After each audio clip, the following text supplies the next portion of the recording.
Hola, Eva Montes de Call Throne. Bienvenidos al número 20 de la serie Libro de Romanos, libro de contradicciones. Un libro que no tiene sentido, donde Pablo nos dice que por las obras de la ley ningún ser humano será justificado, para luego decirnos que haciendo la ley seremos justificados, para luego decirnos que el hombre es justificado por la fe sin las obras de la ley, para después decirnos que hay vida eterna en los que hacen buenas obras, para luego decirnos que es por la fe que viviremos, para luego decirnos que la fe no invalida la ley, para dejarnos contradicciones, confusión y caos. ¿Qué hacemos con todo esto? Bueno, pues hay unas soluciones. Primero pues decimos que Pablo es un hereje y que sus escritos son herejías y lo descartamos como tal. Pero eso no es una solución muy práctica porque nos tocaría descartar la mitad del Nuevo Testamento. Entonces la segunda explicación que sí aceptamos en el cristianismo es dar la explicación de que la ley sí justifica,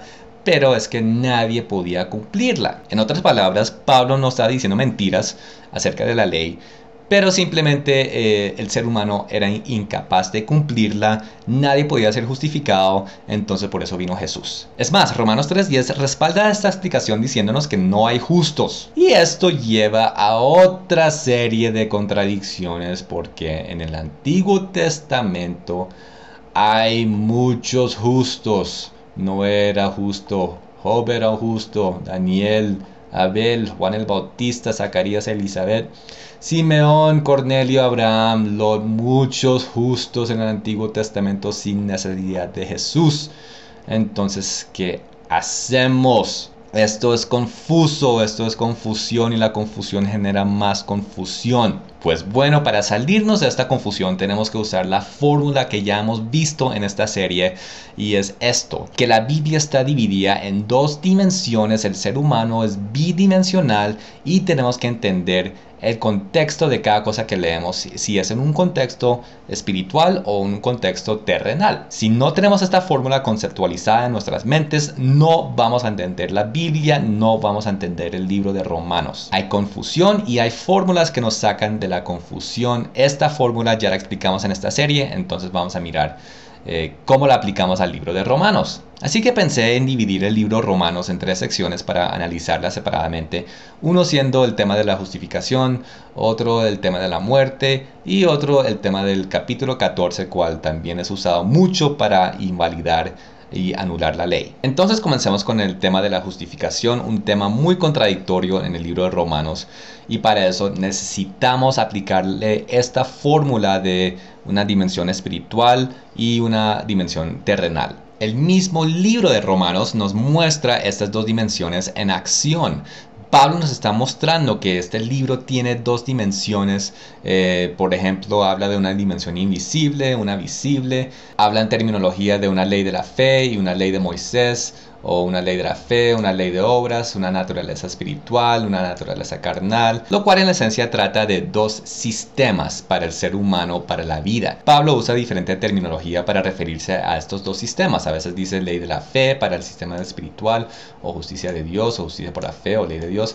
Y a veces dice ley de obras para el sistema terrenal, o ley de Moisés, o justicia por la ley, o ley del pecado, etc. Entonces la cuestión es identificar cada sistema en cada contexto y aplicarlo apropiadamente. Y básicamente esta es la configuración de la Biblia completa. La Biblia la hemos dividido en dos testamentos, el Antiguo y el Nuevo.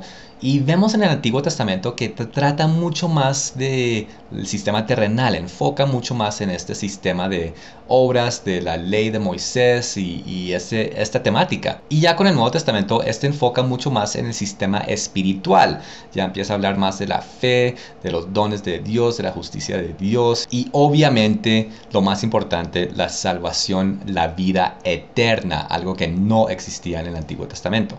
Por lo tanto, la idea de la Biblia con Antiguo Testamento y Nuevo Testamento es dar balance, es explicar estos dos sistemas en un contexto apropiado, con una aplicación apropiada para el ser humano, y esto da balance para el ser humano, para su vida y su caminar con Dios. Pero, ¿qué hace la religión? La religión no entiende este concepto, no entiende este balance, no entiende esta verdad. El cristianismo, por ejemplo, le resta importancia al Antiguo Testamento, le resta validez, lo anula y dice dice que toda la importancia está en las cosas espirituales, en la justicia por medio de Jesús, que Él vino y murió por mis pecados, y entonces ya el Antiguo Testamento es inválido, ya no tiene sentido ni propósito para mi vida. Por otro lado, el judaísmo hace lo contrario, dice que el Nuevo Testamento son herejías, que Jesús es un falso Mesías, y entonces ellos siguen con todas las leyes y siguen con todas las cosas, las obras físicas terrenales, y se quedan sin el sistema espiritual. Por lo tanto, estas religiones judeocristianas quitan el balance perfecto que proporciona la Biblia, deja al individuo con un desequilibrio para su vida mal balanceado. Esto genera caos y destrucción para el ser humano. El ser humano es un ser bidimensional, por eso la Biblia es un libro bidimensional, por eso no podemos quitarle ni restarle una sola palabra a la Biblia, porque quedamos con desequilibrio. Entonces, vamos a ver dónde se originó todo este problema de las religiones, y fue con la definición correcta de la ley. Necesitamos ver qué es la ley, cuál sistema es la ley y qué producto ofrece la ley. Entonces, para eso vamos al Torá. Hay por lo menos 3 sitios distintos donde hay una lista acerca de los resultados o el producto que ofrece la ley cuando tú lo obedeces, cuando entras en ese sistema de pacto. Entonces, comenzamos con pues la primera lista, lo encontramos en Levítico 26. Miramos cuáles son los resultados. Entonces, aquí hay: si anduviereis en mis decretos y guardaréis mis mandamientos. Entonces, aquí van los resultados: daré vuestra lluvia en su tiempo, y la tierra rendirá sus productos, el fruto del árbol, trilla, vendimia, sementera, comeréis vuestro pan, hasta se dará paz y seguridad en la tierra, protección, etcétera, etcétera. Aquí en esta lista todo es 100% terrenal. Ok, miremos en otra. Siguiente, Deuteronomio 7. Ok, otra lista de los resultados, las conclusiones de obedecer la ley. Por haber oído estos decretos y haberlos guardado, puesto por obra, Jehová tu Dios guardará contigo el pacto, bendecirá el fruto de tu vientre, el fruto de la tierra, grano, mosto, aceite, vacas, ovejas, tierra. Bendito en los pueblos, nadie estéril, nada de enfermedad, protección contra enemigos. Todo otra vez 100% terrenal, nada de cosas espirituales. Pero bueno, miremos la última lista para estar súper seguros, a ver si nos estamos saltando algo. Deuteronomio 28, leamos. Si oyeres atentamente la voz de Jehová tu Dios, para guardar todos sus mandamientos, bendito serás en la ciudad, en el campo, fruto de vientre, tierra, fruto de bestias, cría, vacas, ovejas, pan, ¿qué más? Protección contra enemigos, graneros, bendición para la tierra, fruto. Otra vez ya 3 de 3. Todo es 100% terrenal, no hay nada espiritual, nada de promesas de salvación eterna, de ir al cielo, de donde profecías, de donde fe. Todo es 100% terrenal. Quedamos así con las pruebas absolutas de que la ley es un sistema 100% terrenal y su producto es 100% terrenal. Así de fácil es entender la ley y su propósito. Pero, ¿qué pasa? ¿Por qué existe entonces tanta confusión acerca de la ley? Bueno, si tú lees el Antiguo Testamento, lo que vas a leer es que Israel siempre estaba rechazando a Dios. Y cuando se rechaza a Dios, se rechaza su verdad. Y cuando se rechaza su verdad, queda un vacío donde antes estaba esa verdad. Y hay que llenar ese vacío con algo. Y entonces ahí es donde entran paradigmas, opiniones, creencias, filosofías, credos de hombre. Y entonces ahí todo eso son ingredientes para la religión. En caso de los judíos, ellos crearon el judaísmo rabínico, cual es un sistema que está enfocado en la ley de Moisés y se le fueron agregando muchísimas más leyes e instrucciones de hombre. Ahora, como ya hemos visto, la ley de Moisés no ofrece nada espiritual, no ofrece salvación ni vida eterna. Y esto es un problema enorme para el judaísmo rabínico, por la cual ellos inventaron el sistema sistema de salvación eterna basado en obras. Y esta es la mentalidad popular con la cual estaba luchando Pablo, de judíos practicando y enseñando que para la salvación eterna hay que hacer obras. Por eso Pablo empezó a escribir el libro Romanos, para distinguir estos dos sistemas y enseñar que cada sistema tiene un propósito diferente. El sistema físico para lo físico y el sistema espiritual para lo espiritual. Por ejemplo, en capítulo 10 de Romanos, él habla de dos tipos de justicia. Una justicia que es de Dios y otra justicia que es por la ley de Moisés. Y prosigue a dar las definiciones de cada justicia. Dice que la justicia que es por la ley de Moisés, o sea, la justicia terrenal por el sistema terrenal, escribe así: el hombre que haga estas cosas vivirá por ellas. Esto es una cita del libro de Levítico, donde Dios dice: guardaréis mis estatutos y mis ordenanzas, las cuales haciendo el hombre vivirá en ellos, yo Jehová. Y ya vimos que todo este sistema es terrenal, por lo tanto esta vida es terrenal. O sea, el hombre que haga estas cosas terrenales vivirá terrenalmente por ellas. Eso es lo que quiere decir. Y luego prosigue a dar la explicación acerca de la justicia celestial de Dios, el sistema celestial espiritual, con la que explica que esta justicia, distinta a la justicia terrenal por el sistema terrenal, esta justicia es por la fe. Y la forma que se hace no es por obras, sino es por medio de una confesión verbal. Que si tú confesaras con tu boca que Jesús es el Señor y creyeres en tu corazón que Dios los levantó de los muertos, serás salvo. Nada de obras, es simplemente un admitir, una declaración. Así que en el mismo capítulo de Romanos 10, Pablo da la explicación acerca de los dos sistemas y cómo funcionan. Pero no solo eran los judíos quienes estaban mezclando mal los sistemas, también los cristianos empezaron con lo mismo. Los cristianos, como los judíos, han fallado en entender los dos sistemas de la Biblia, creyendo que es uno solo cual cambió con la llegada de Jesús. Y por lo tanto, así como los judíos tienen la ecuación errónea de que el sistema físico da producto espiritual, igual los cristianos tienen mal esta ecuación, solo que de forma inversa, creyendo que el sistema espiritual da producto físico. Si usted es cristiano, habrá visto esta mala ecuación en sus propias iglesias. El ejemplo más notorio siendo la famosa doctrina de la prosperidad, donde llevas una ofrenda a la iglesia con la fe y la convicción de que Dios te bendecirá económicamente al 100% de aquello que ofrendaste. Solo que no suele suceder. Pero igual la iglesia se queda con su dinero y esto genera disgusto entre los congregados y crea mucha controversia para esta práctica.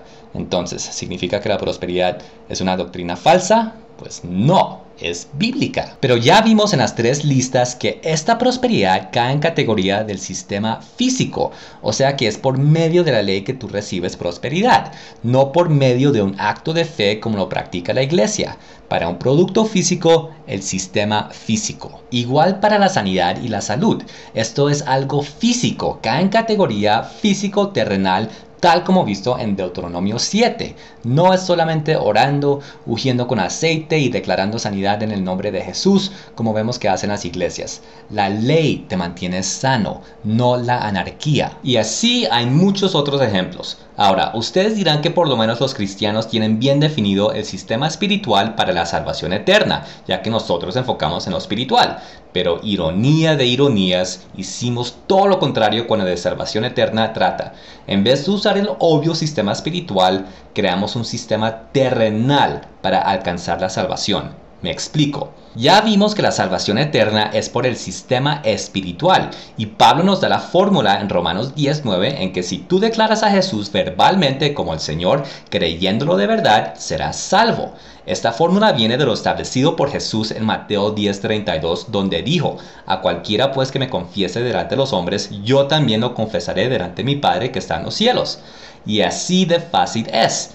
Una declaración ante los hombres debe ser ante alguna otra persona o personas. No es una confesión u oración a Dios en privado. Súper importante esto. Una declaración pública que Jesús es tu Señor y Salvador y serás salvo. ¿Ok? ¿Y qué hizo el cristianismo con este sistema espiritual para obtener la salvación? Lo ignoramos y establecimos un sistema terrenal para ello. Hicimos lo mismo que los judíos, de usar obras para salvación. Estoy hablando de la famosísima oración oración de fe. Estoy seguro que todos conocen este acto. El cristiano le pregunta al no cristiano, ¿quieres ser salvo? Y prosigue a ejecutar una oración al cual el no creyente repite palabra por palabra y al final todo el mundo celebra porque supuestamente alcanzaron la salvación. Pues bueno, hay unos problemitas con esta oración de fe o de salvación o como se llame. Primero que todo, es 100% invento de hombres. En absolutamente ninguna parte de la Biblia van a encontrar una tal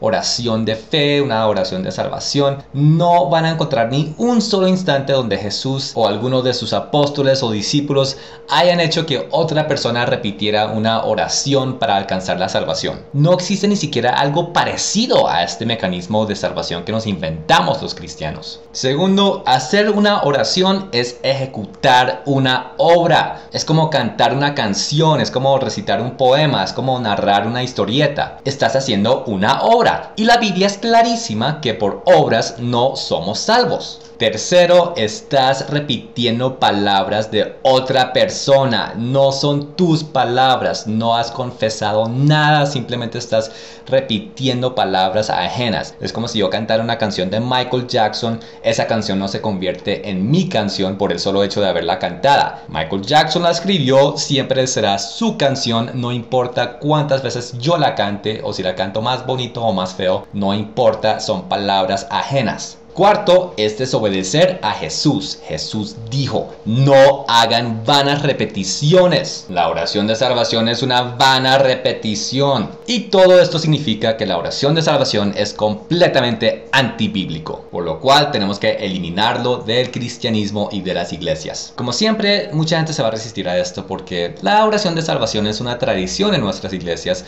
Es algo bonito, es algo dramático, es algo que recordamos con afecto y aplaudimos cuando sucede y simplemente no les va a gustar a la gente cuando se les diga que es antibíblico. Pero no podemos reemplazar la verdad absoluta con tradiciones de hombres. Dios estableció los mecanismos para el hombre en lo espiritual y en lo terrenal. Lo hizo perfecto, lo hizo completo. No necesitamos arreglarlo. Créanle a Dios. Entre en sus pactos, conozca sus mecanismos y utilice sus herramientas. Dios los bendiga. Chao.